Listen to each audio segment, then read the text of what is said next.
নমস্কাৰ সকলোকে স্বাগতম জনাইছো আসাম কেৰিয়াৰ পইণ্ট ইউটিউব চেনেলৰ অন্য এটা নতুন ভিডিঅ' লৈ মনকল আজিৰ এই ভিডিঅ'টোত আমি কেইটামান অসমীয়া সাধাৰণ জ্ঞানৰ প্ৰশ্নোত্তৰ আলোচনা কৰিম এই প্ৰশ্নকেইটা আপোনালোকৰ আগন্তুক এডিআৰই গ্ৰেড 3 গ্ৰেড 4 বা আসাম পুলিচৰ যিকোনো ধৰণৰ প্ৰতিযোগিতামূলক পৰীক্ষাৰ বাবে অতিকৈ সহায়ক হ'ব পাৰে হেহে ভিডিঅ'টো হেকলৈকে ভালদৰে চাই থাকক আজি ভিডিঅ'ৰ প্ৰথম প্ৰশ্নটো হৈছে উমানন্দ মন্দিৰ কাৰ লগত সম্পৰ্কিত বা এই প্ৰশ্নটো এনে ধৰণৰ আহিব পাৰে যে উমানন্দ মন্দিৰ কোন দেৱতাৰ লগত সম্পৰ্কিত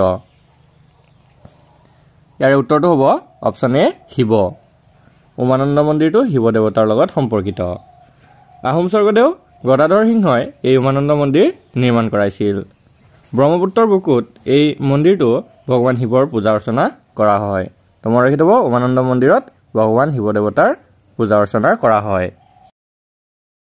নেক্সট কোৱেশ্চনটো হৈছে আহোমৰ শাসনৰ সময়ত দেশৰ আয় ব্যয় আৰু মাটিৰ হিচাপ ৰখাৰ দায়িত্ব কাৰ ওপৰত দিয়া হৈছিল বা মাটিৰ হিচাপ ৰখাৰ দায়িত্বটো কোনজন বিষয়াই কৰিছিল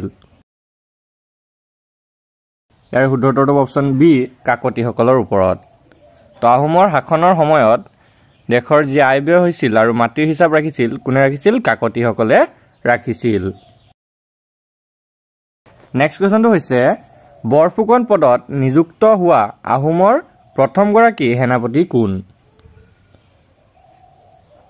ইয়াৰ উত্তৰটো হ'ব অপচন বি লাঙি পানীখিয়া বৰফুকন তো বৰফুকন পদত নিযুক্ত হোৱা আহোমৰ প্ৰথমগৰাকী সেনাপতি আছিল লাঙি পানীখিয়া বৰফুকন পিছৰ প্ৰশ্নটো হৈছে 1975 চনত সংঘটিত দ্বন্দ্বদ্ৰোহৰ সময়ত আহোমৰ সেনাৰ বৰফুকন কোন আছিল ইয়াৰ উত্তৰটো হ'ব অপচন এ কলিয়া ভুমুৰা বৰফুকন নেক্সট কোৱেশ্চনটো হৈছে ডিমাপুৰ কোন ৰজাৰ ৰাজধানী আছিল ইম্পৰ্টেন্ট প্ৰশ্ন হয় মনকল ইয়াৰ উত্তৰটো হ'ব অপচন সি কছাৰী ডিমাপুৰ কছাৰী ৰাজ্যৰ ৰাজধানী আছিল পিছৰ প্ৰশ্নটো হৈছে আহোমৰ শাসনত সম্ভ্ৰান্তসকলে কিহত উঠি ঘূৰা ফুৰা কৰিব পাৰিছিল ইয়াৰ উত্তৰটো হ'ব অপচন বি দুলাত আহোমৰ শাসনত সম্ভ্ৰান্ত লোকসকলে দুলাত উঠি ঘূৰি ফুৰিব পাৰিছিল পিছৰ প্ৰশ্নটো হৈছে দেশৰ ভৱিষ্যত ভাল বেয়া গণনা কৰা আৰু ৰজাৰ অন্যান্য বিষয়াসকলৰ জন্মপত্ৰিকা তৈয়াৰ কৰা আহোমৰ বিশেষ শ্ৰেণীটোৰ নাম কি আছিল ইয়াৰ উত্তৰটো হ'ব অপচন ডি দলৈ নেক্সট কুৱেশ্যনটো হৈছে জয়সাগৰ পুখুৰী কোনে খন্দাইছিল খুবেই ইম্পৰ্টেন্ট প্ৰশ্ন হয় প্ৰায় পৰীক্ষাত আহি আছে এইটো প্ৰশ্ন ইয়াৰ উত্তৰটো হ'ব অপচন বি ৰুদ্ৰসিংহ আহোম স্বৰ্গদেউ ৰুদ্ৰসিংহই জয়সাগৰ পুখুৰী খন্দুৱাইছিল পিছৰ প্ৰশ্নটো হৈছে আহোমসকলৰ প্ৰচলিত মুদ্ৰা টকাৰ ওজন কিমান আছিল ইয়াৰ উত্তৰটো হ'ব অপচন বি 176 গ্ৰাম পিছৰ প্ৰশ্নটো চাওক মৰংগী খোৱা গোসাই কোন ঠাইৰ শাসনকৰ্তা আছিল ইয়াৰ উত্তৰটো হ'ব অপচন বি মৰংগী প্ৰদেশৰ তো মৰংগী খোৱা গোসাই মৰংগী প্ৰদেশৰে শাসনকৰ্তা আছিল পিছৰ প্ৰশ্নটো হৈছে ভাৰতৰ সৰ্ববৃহৎ বাঘ্য উদ্যানখনৰ নাম কি ইয়াৰ উত্তৰটো হ'ব অপচন ডি চাইলাম ভাৰতৰ সৰ্ববৃহৎ বাঘ্য উদ্যানখন হৈছে চাইলাম বাঘ্য উদ্যান পিছৰ প্ৰশ্নটো হৈছে ৰাজস্থানৰ মৰুভূমিত বতাহৰ লগে লগে এঠাইৰ পৰা আন ঠাইলৈ যোৱা বৃহৎ বালিৰ দমক কি বুলি কোৱা হয় ইয়াৰ উত্তৰটো হ'ব অপচন বি ধ্ৰিয়ান বুলি কোৱা হয় পিছৰ প্ৰশ্নটো হৈছে ভাৰত মহাসাগৰৰ সৰ্ববৃহৎ বদ্বীপটোৰ নাম কি ইয়াৰ শুদ্ধ উত্তৰটো অপচন সি মাডাগাস্কাৰ ভাৰত মহাসাগৰৰ সৰ্ববৃহৎ বদ্বীপটো হৈছে মাডাগাস্কাৰ পিছৰ প্ৰশ্নটো হৈছে ভাৰতৰ ক্ষুদ্ৰতম ৰাষ্ট্ৰীয় উদ্যানখন ক'ত অৱস্থিত ইয়াৰ শুদ্ধ উত্তৰটো অপচন সি আন্দামান নিকোবৰ দ্বীপপুঞ্জত পিছৰ প্ৰশ্নটো হৈছে ভাৰতৰ একমাত্ৰ শৈল উদ্যানখন ক'ত আছে ইয়াৰ উত্তৰটো হ'ব অপচন এ চণ্ডীগড় ভাৰতৰ একমাত্ৰ শৈল উদ্যানখন চণ্ডীগড়ত অৱস্থিত আৰু এই উদ্যানখনৰ নাম হৈছে নক্সা দে পিছৰ প্ৰশ্নটো হৈছে ভাৰতৰ কোন ঠাইত বনগাধ পোৱা যায় তো ভাৰতৰ কোনখন ঠাইত বনগাধ পোৱা যায় তো আমাক সুধিছে ইয়াৰ উত্তৰটো হ'ব অপচন ডি কচ্ছ উপসাগৰত পিছৰ প্ৰশ্নটো হৈছে হাতীৰ বাবে সংৰক্ষিত কেৰালাৰ অভয়াৰণ্যখনৰ নাম কি উত্তৰটো অপচন এ পেৰিয়াৰ অভয়াৰণ্য পিছৰ প্ৰশ্নটো হৈছে দক্ষিণ ভাৰতৰ বেছিভাগ নদীয়ে বৈ আহে তো দক্ষিণ ভাৰতৰ বেছিভাগ নদীয়ে ক'ৰ পৰা বৈ আহে ইয়াৰ উত্তৰটো অপচন ডি পশ্চিমৰ পৰা পূবলৈ ভালদৰে মনত ৰাখি থব দক্ষিণ ভাৰতৰ বেছিভাগ নদীয়ে পশ্চিমৰ পৰা পূবলৈ বৈ আহে পিছৰ প্ৰশ্নটো হৈছে কোনখন নদীক দক্ষিণ ভাৰতৰ গংগা বুলি কোৱা হয় ইয়াৰ উত্তৰটো হ'ব অপচন ডি গোদাবৰী গোদাবৰী নদীখনক দক্ষিণ ভাৰতৰ গংগা বুলি কোৱা হয় পিছৰ প্ৰশ্নটো হৈছে কাবেৰী নদী উৎপত্তি ক'ত হৈছিল উত্তৰটো হ'ব অপচন বি ব্ৰহ্মগিৰি পাহাৰৰ পৰা তো কাবেৰী নদী ব্ৰহ্মগিৰি পাহাৰৰ পৰা উৎপত্তি হৈছিল পিছৰ প্ৰশ্নটো হৈছে কাৰ তৎপৰতাত ভাৰতৰ বাবে সংবিধান সভা অৰ্থাৎ কনষ্টিটুৱেণ্ট এছেম্বলি গঠন হৈছিল ইয়াৰ উত্তৰটো অপচন বি কেবিনেট মিছনৰ তৎপৰতাতেই ভাৰতত সংবিধান সভা গঠন হৈছিল পিছৰ প্ৰশ্নটো হৈছে ভাৰতীয় সংবিধান সভাৰ খচৰা সমিতিৰ সভাপতি কোন আছিল উত্তৰটো option A B R Ambedkar তো ভাৰতীয় সংবিধান সভাৰ খচৰা সমিতিৰ সভাপতি আছিল ডক্টৰ ভীমৰাও আম্বেদকাৰ পিছৰ প্ৰশ্নটো হৈছে ভাৰতীয় সংবিধান সভাৰ স্থায়ী সভাপতি আছিল ডক্টৰ ৰাজেন্দ্ৰ প্ৰসাদ ইয়াৰ অস্থায়ী সভাপতিজন কোন আছিল উত্তৰটো অপচন ডি সচিদানন্দ সিংহ পিছৰ প্ৰশ্নটো হৈছে পোন প্ৰথমবাৰৰ বাবে সংবিধানৰ প্ৰস্তাৱনাটোৰ সংশোধনী ঘটোৱা হৈছিল তো পোন প্ৰথমবাৰৰ বাবে সংবিধানৰ প্ৰস্তাৱনাটো কোনটো সংশোধনীৰ দ্বাৰা ঘটোৱা হৈছিল ইয়াৰ উত্তৰটো অপচন বি 44তম সংশোধনীৰ দ্বাৰা মনত ৰাখি থব 44তম সংশোধনীৰ দ্বাৰাই ভাৰতৰ সংবিধানৰ প্ৰস্তাৱনাটো প্ৰথমবাৰৰ বাবে সংশোধনী ঘটোৱা হৈছিল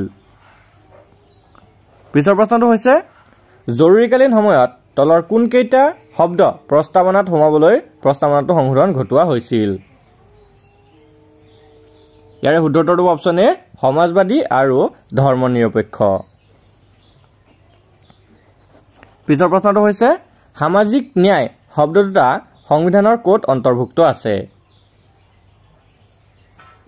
উত্তৰটো অপচন এ প্ৰস্তাৱনাত সংবিধানৰ প্ৰস্তাৱনাত সামাজিক ন্যায় শব্দ দুটা অন্তৰ্ভুক্ত আছে পিছৰ প্ৰশ্নটো হৈছে তলৰ কোনটো ভাৰতীয় নাগৰিকত্ব লাভৰ উপায় নহয় ইয়াৰ উত্তৰটো অপচন এ সম্পত্তি লাভৰ জৰিয়তে তো সম্পত্তি লাভৰ জৰিয়তে ভাৰতীয় নাগৰিকত্বটো লাভ কৰাৰ উপায় নহয় পিছৰ প্ৰশ্নটো হৈছে তলৰ কোনখন ৰাজ্যৰ নাগৰিকে ভাৰতত নতুন অঞ্চল অন্তৰ্ভুক্তিৰ জৰিয়তে ভাৰতীয় নাগৰিকত্ব লাভ কৰিছে ৰাইট এনসাৰটো অপচন বি সিকিম পিছৰ প্ৰশ্নটো চাওক ভাৰতীয় সংবিধানৰ মৌলিক অধিকাৰ বিষয়টো তলৰ কোনখন সংবিধানৰ পৰা ধাৰ কৰা হৈছে ইয়াৰ উত্তৰটো অপচন ডি আমেৰিকাৰ সংবিধানৰ পৰা পিছৰ প্ৰশ্নটো হৈছে মৌলিক অধিকাৰসমূহ সংবিধানত সন্নিৱিষ্ট কৰিবৰ বাবে কোনে চূড়ান্ত সিদ্ধান্ত লৈছিল ইয়াৰ উত্তৰটো অপচন এ চৰ্দাৰ বল্লভভাই পেটেলে পিছৰ প্ৰশ্নটো হৈছে অসমৰ হিলঘাটত থকা মৰাপাট কলটো কেতিয়া স্থাপন কৰা হৈছিল উত্তৰটো হ'ব 1970 চনত পিছৰ প্ৰশ্নটো হৈছে জাতীয় কংগ্ৰেছৰ সভাপতি পদত অধিষ্ঠিত হোৱা প্ৰথমগৰাকী অসমীয়া ব্যক্তিৰ নাম কি ইয়াৰ শুদ্ধটো option C Devakanta Barua next কোৱেশ্চনটো হৈছে 1930 চনত অনুষ্ঠিত লণ্ডনৰ ঘূৰণীয়া মেজমেলত প্ৰতিনিধিত্ব কৰা অসমীয়া ব্যক্তিগৰাকী কোন শুদ্ধটো option D Chandradhar Barua next কোৱেশ্চনটো হৈছে একেৰাহে তৃতীয়বাৰৰ বাবে নিৰ্বাচিত চৰকাৰৰ অসমৰ মুখ্যমন্ত্ৰীগৰাকী কোন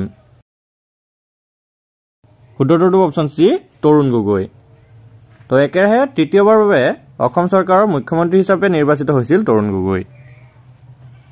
পিছৰ প্ৰশ্নটো হৈছে ভাৰতৰ সংবিধানৰ কিমান নং অনুচ্ছেদত মতে ৰাজ্যিক বিধানসভাৰ সৰ্বোচ্চ আৰু সৰ্বনিম্ন সদস্য সংখ্যা নিৰ্ধাৰণ কৰা হৈছে? ইয়াৰে শুদ্ধটো অপশ্যন ডি 170 নং অনুচ্ছেদৰ মতে। পিছৰ প্ৰশ্নটো হৈছে বিধানসভাৰ অধ্যক্ষক কোনে নিৰ্বাচন কৰে? খুবেই ইম্পৰ্টেণ্ট প্ৰশ্ন হয়। ইয়াৰে শুদ্ধটো অপশ্যন এ বিধানসভাৰ সদস্যসকলে। তো মনত ৰাখি থব, বিধানসভাৰ অধ্যক্ষক কোনে নিৰ্বাচিত কৰে? বিধানসভাৰ সদস্যসকলে মিলি। নেক্সট কুৱেশ্যনটো হৈছে অসমৰ সৰ্বাধিক ব্যস্ত ৰাষ্ট্ৰীয় ঘাইপথ কোনটো? নগল ইয়াৰে শুদ্ধটো অপশ্যন এ 38 নং ৰাষ্ট্ৰীয় ঘাইপথ। অসমৰ সৰ্বাধিক ব্যস্ত ৰাষ্ট্ৰীয় ঘাইপথটো হৈছে 37 নং ৰাষ্ট্ৰীয় ঘাইপথ।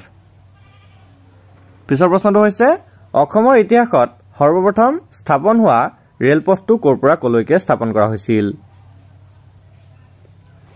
শুদ্ধটো অপশ্যন বি ডিব্ৰুগড়ৰ পৰা মাকুম আৰু মাকুমৰ পৰা লেখাপানীলৈ। পিছৰ প্ৰশ্নটো হৈছে গুৱাহাটীত কেতিয়া চাহ নিলাম কেন্দ্ৰ স্থাপিত হয়? ইয়াৰে উত্তৰটো হ'ব অপশ্যন এ 1970 চনত। তো 1970 চনত গুৱাহাটীত চাহ নিলাম কেন্দ্ৰটো স্থাপিত হৈছিল। পিছৰ প্ৰশ্নটো হৈছে ভাৰতীয় ৰিজাৰ্ভ বেংকৰ প্ৰথম অসমীয়া সঞ্চালকগৰাকী কোন আছিল? ইয়াৰে শুদ্ধটো অপশ্যন চি গণেশ ফুকন। ভাৰতীয় ৰিজাৰ্ভ বেংকৰ প্ৰথম অসমীয়া সঞ্চালকগৰাকী আছিল গণেশ ফুকন। পিছৰ প্ৰশ্নটো হৈছে প্ৰাকৃতিক গেছৰ প্ৰধান উপাদান কি? ইয়াৰে শুদ্ধটো অপশ্যন এ মিথেন। প্ৰাকৃতিক গেছৰ প্ৰধান উপাদান হৈছে মিথেন। পিছৰ প্ৰশ্নটো হৈছে তলত দিয়া কোনবিধ গেছে ওজন বিনষ্ট নকৰে? ইয়াৰে শুদ্ধটো অপশ্যন ডি হাইড্ৰজেন। হাইড্ৰজেনে ওজনৰ বিনষ্ট নকৰে। পিছৰ প্ৰশ্নটো হৈছে সেউজগৃহ পৰিঘটনা কোনে প্ৰথমে আৱিষ্কাৰ কৰিছিল বা লক্ষ্য কৰিছিল? শুদ্ধটো অপশ্যন বি জে ফ'ৰিয়াৰ। জে ফ'ৰিয়াৰে সেউজগৃহ পৰিঘটনাটো পোনপ্ৰথমে আৱিষ্কাৰ কৰিছিল। পিছৰ প্ৰশ্নটো হৈছে ক্ল'ৰ'ফ্ল'ৰ'কাৰ্বন কি? অনুকল ইয়াৰে শুদ্ধটো অপশ্যন এ ষ্টেটস্ফিয়াৰত থকা ওজন ধ্বংসকাৰী এবিধ গেছ। নেক্সট কুৱেশ্যনটো হৈছে কি গেছৰ কাৰণে অম্ল বৰষুণ বা এচিড বৰষুণ হয়? শুদ্ধটো অপশ্যন বি ছালফাৰ ডাই অক্সাইড আৰু নাইট্ৰজেন অক্সাইড। তো অম্ল বৰষুণ বা এচিড বৰষুণটো ছালফাৰ ডাই অক্সাইড আৰু নাইট্ৰজেন ডাই অক্সাইড গেছৰ ফলতেই হয়। পিছৰ প্ৰশ্নটো হৈছে কামাখ্যাত নৰবলি দিয়া প্ৰথা কোনগৰাকী আহোম ৰজাৰ দিনত অন্ত পৰে? শুদ্ধটো অপশ্যন এ স্বৰ্গদেউ গৌৰীনাথ সিংহৰ। তো স্বৰ্গদেউ গৌৰীনাথ সিংহৰ ৰাজত্বকালতেই কামাখ্যা মন্দিৰত নৰবলি দিয়া প্ৰথাটো বন্ধ হৈছিল। পিছৰ প্ৰশ্নটো হৈছে কোনগৰাকী আহোম ৰজাই কামাখ্যা দেৱীৰ সন্তুষ্টিৰ অৰ্থে 1 লক্ষ পশু পক্ষীৰ বলি আগবঢ়াইছিল? ইয়াৰে শুদ্ধটো অপশ্যন এ গৌৰীনাথ সিংহই। পিছৰ প্ৰশ্নটো হৈছে মিছনেৰীসকলে সৰ্বপ্ৰথম কোনগৰাকী ব্যক্তিক প্ৰথম খ্ৰীষ্টান ধৰ্ম দীক্ষা দিয়াইছিল? ইয়াৰে শুদ্ধটো অপশ্যন এ নিধিৰাম কেওটক। নেক্সট কুৱেশ্যনটো হৈছে মাজুলীত আউনীআটী আৰু দক্ষিণপাট সত্ৰ কোনজন আহোম ৰজাই স্থাপন কৰিছিল? শুদ্ধটো অপশ্যন এ জয়ধ্বজ সিংহই। মাজুলীত আউনীআটী আৰু দক্ষিণপাট সত্ৰ আহোম স্বৰ্গদেউ জয়ধ্বজ সিংহই স্থাপন কৰিছিল। বন্ধুসকল আজি ভিডিঅ'ৰ শেষৰ প্ৰশ্নটো হৈছে অসমৰ সত্ৰসমূহৰ ভিতৰত আটাইতকৈ ডাঙৰ কীৰ্তনঘৰ থকা সত্ৰ কোনখন? উত্তৰটো হ'ব অপশ্যন চি বৰপেটা সত্ৰ। অসমৰ সত্ৰসমূহৰ ভিতৰত আটাইতকৈ ডাঙৰ কীৰ্তনঘৰ থকা সত্ৰটো হৈছে বৰপেটা সত্ৰ। বন্ধুসকল আজি ভিডিঅ'টো আপোনালোকৰ বাবে ইনফৰ্মেটিভ হ'লে ভিডিঅ'টো এটা লাইক কৰি দিব আৰু এনেধৰণৰ ডেইলি ভিডিঅ'সমূহ পাই থাকিবলৈ আমাৰ চেনেলটো ছাবস্ক্ৰাইব কৰি থকাৰ লগতে কাষতে থকা বেল আইকনটো দবাই দিব। ধন্যবাদ।